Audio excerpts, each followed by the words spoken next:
Бажы кызматынын капитаны коррупция иши боюнча кармалды. Кызыл Кыя автожолу алдын ала бажылык жол жоболоштуруу жайынын улук нөмөтчүсү бажы кызматынын капитаны опузалап пара талап кылуу фактысы менен кармалды. Бул тууралуу УКМКдан билдиришти.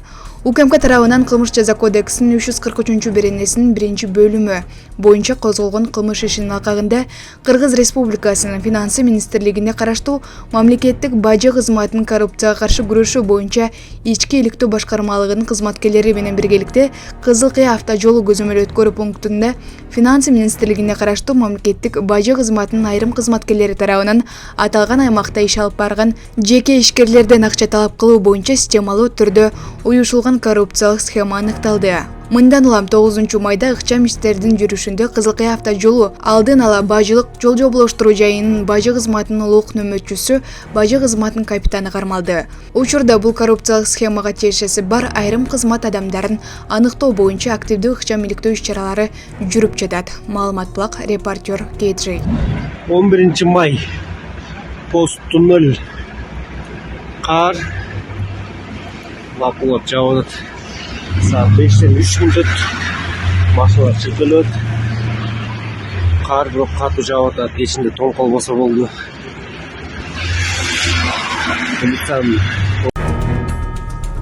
Төө ашуда Бишкек Ош трассасында кар жаап жатат. Чүй облусунун жол кайгыл кызматы айдоочуларды этият болууга чакырат. Маалымат булак Спутник Кыргызстан. Бишкекте мыйзамсыз жүргөн жана иштеген Бангладештен келген мигранттар кармалды. Бишкек шаарында 20-дан ашык чет элдик жарандар мыйзамсыз иштеп жашап келишкен. Алар Сверлав райондук ички иштер башкармалыгына жеткирилип, 21 административдик протокол түзүлдү. Жалпысынан 115.500 сом айып салынган. Маалымат булак аралаш маалыматтар.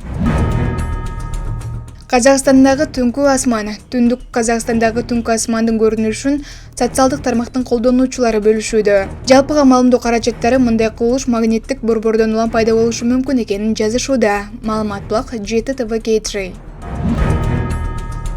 Бишкекте кан басымы жогору болгон 5 айдоочу каттамдан четтетилди. Жол кыймылынын коопсуздугун Урматтуу Москва шаарындагы мекендештер, Умбем клиникасы төмөнкү кызматтарды сунуштайбыз. Педиатр, гинекология, стоматология, неврология, хирургия, кардиология, лор, УЗИ жана башка. Андан тышкары массаж жана бардык лабораториялык анализдер. Толук маалымат +7 925 103 22 77. Биздин дарек Москва шаары, метро Нахимовский проспект, Сивашская 7, корпус 2. Сиздин ден соолугуңуз биздин камкордук. Камсыздоо башкы башкармалыгынын техникалык көзөмөлдөө бөлүмү таң эрте Бишкек шаарынын аймагында жүргүнчүлөрдү ташыган автобустарды жана коомдук транспорттардын айдоочуларын текшерүүгө алды. Жол кыймылынын коопсуздугун камсыздоо башкы башкармалыгынан билдиришкендей, текшерүү учурунда эч кандай лицензиясы жок каттамга чыгып жүргөн жана техникалык талаптарга жооп бербеген коомдук транспорттор аныкталып, автобекеттин механикинин жетекчисине 35.000 сом айып салынды. Ошондой эле айдоочуларды каттамга чыгуу учурунда наркология бөлүмүнөн текшертүү учурунда 5 айдоочунун кан басымы жогору 170, 180, 204 болгондуктан убактылуу аларды коопсуздук үчүн каттамга чыгаруудан четтетишти. Маалымат булак репортер Кейджей. Байкеники 65 жашта экен. 65 жашта азыр давлениясын текшерип атабыз. Келсеңиз жакыныраак. Бул жерден текшеребиз мына. 156-98. Ну, өйдөрүк. Этот ылдый жагы принимает. Лекарства принимает, да? Ну, аксакал азыр көрөйлү давлениясын. Бир аз отуруңуз. Сиз да пока линияга чыкпай туруңуз. Хорошо, да. Да, көрсүн мына өйдөрүк экен. 156-98. Дарыңыз içtiniz? Bir darı içiniz azı görüyor da давлениеңиз тоже. Azı darı берип атабыз. Хорошо, по соседству. Так, келгиле, кимдир? УКМК кылмыштуу топко таянып 10 миллион долларлык жерди ээлеп алган шектүүнү кармады. Уюшкан кылмыштуу топ менен байланышы бар Кыргызстандын жараны кармалды деп билдирди УКМК.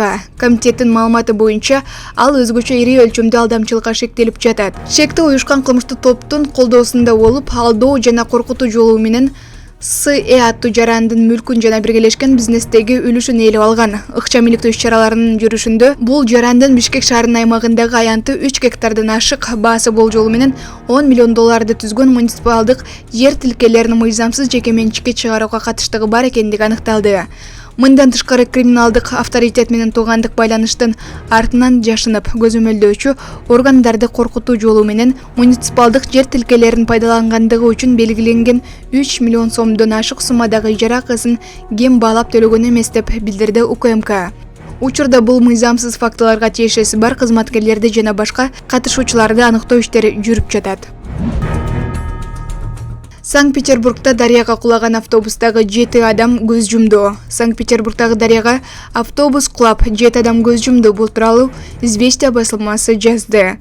Транспортта жалпы 15 жүргүнчү жана айдоочу болгон. Басылма каза болгондордун арасынан 3-өнүн аты жөнүн жарыялады. Алардын бирөө 29 жаштагы теги казакстандык Марина, экөө Петербургдун 42 жаштагы жашоочулары Елена менен 56 жаштагы Андрей. Алдын ала маалымат боюнча айдоочу рулду башкара албай калган. Унан тормозу да иштебей калган болушу мүмкүн. Окуядан кийин Россия Федерациясынын кылмыш жаза кодексинин транспорт каражатын башкаруу эрежелерин бузуу менен байкабастыктан 2 жандан көп адамдардын өлүмүн алып келүү беренеси менен иш козголду.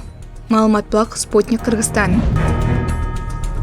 Лейликте катуу жааган жамгырдан улам сел жүрүп, жол жабылды. Баткен облусуна караштуу Лейлик районунда катуу жааган жамгырдан улам сел жүрүп, Разаков, Андарак, Көкташ жана Самат, Забруч, Жаркыштакуна жолдору убактылуу жабылды. Бул тууралуу транспорт министрлигинен маалымдашты. Тазалоо иштери сел агымы басаңдары менен башталат. Тиешелүү техникалар даяр турат. Ош, Баткен, Разаков Уна жолунда сел жүрүп, тазалоо иштери жүрүүдө. Каттан бар деп айтылат маалыматта. Сереп медиа. Акылбек Чапаров Ысык-Көл облусуна барды. Бүгүн 11 майда министрлер кабинетинин төрагасы Акылбек Чапаров жумушчу сапары менен Ысык-Көл облусунда жүрөт. Басмасөз кызматы жумушчу сапарын алкагында инфраструктуралык жана өндүрүштүк объектилердин абалы менен таанышканын билдирди.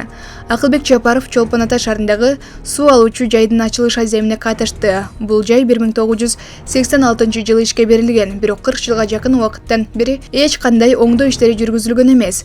Акылбек Чапаров Ысык-Көл облусунда 2023-жылы капиталдык салымдар беренеси боюнча 70 объект 1 миллиард сомго жакын сомага каржыланганын, 27 объект бүткөрүлгөнүн билдирди. 16 мектеп, 2 бала бакча, маданият үйү, 2 оорукана, 6 суу түтүгү ишке кирген. Мындан тышкары Каракол шаарына 2 миллиард сом бөлүнгөн. Ысык-Көлдүн айланасындагы жолдун курулушу уланууда. Бишкекте сойкулук кызмат уюштурган шектүү кыз кармалды. Бишкек шаарында сойкулукка каршы текшерүү иштери уланып жатат. 1-май райондук ички иштер башкармалыгынын ыкчам тобу көмүскө жай уюштуруп, сойкулук кылууга көмөктөшкөн шектүү жаранды кармады деп билдирди райондук милиция. 10-майдагы көпөлөк рейдинин жүрүшүндө ВИП Бишкек сайтында Ты аттуу кыз интимдик кызмат көрсөткөн кыздарды жарнамалаганы тууралуу маалымат түшкөн. Аталган факт Кыргыз Республикасынын кылмыш жаза кодексинин 160-беренеси сойкулукка жана бузулукка көмөктөшүү менен катталды. Тергөөнүн жыйынтыгында аталган кыз Бишкек шаарынын аймагында сойкулук менен аналектенүү үчүн көмүскө жай уюштуруп, 30 апрелден тартып кыздарды иштетип келгени аныкталган. Иштин уюштуруучусу 1994-жылы туулган жаран экендиги аныкталып, убактылуу кармоочу жайга киргизилди. Учурда тергөө улантылып жатат. Ат башыда катуу шамал болуп 6 адам жабыркады. Ат башы районунда 10-майда катуу шамал катталып 6 адам жабыркады. Бул тууралуу аймактык кабарчы жергиликтүү администрацияга шилтеме кылып билдирди. Маалым болгондой, шамал 20дай үйдүн жана имараттын чатырын алып кеткен. Жабыркагандардын 3-өө ооруканага жаткырылып, дарыгерлердин көзөмөлүндө болууда. Калганы амбулатордук жардам алып үйлөрүнө кеткен деп айтылат маалыматта. Ошондой эле бүгүн мектеп, бала бакчалар аралыктан окуп жатканы кошумчаланды. Маалымат булак Спутник Кыргызстан.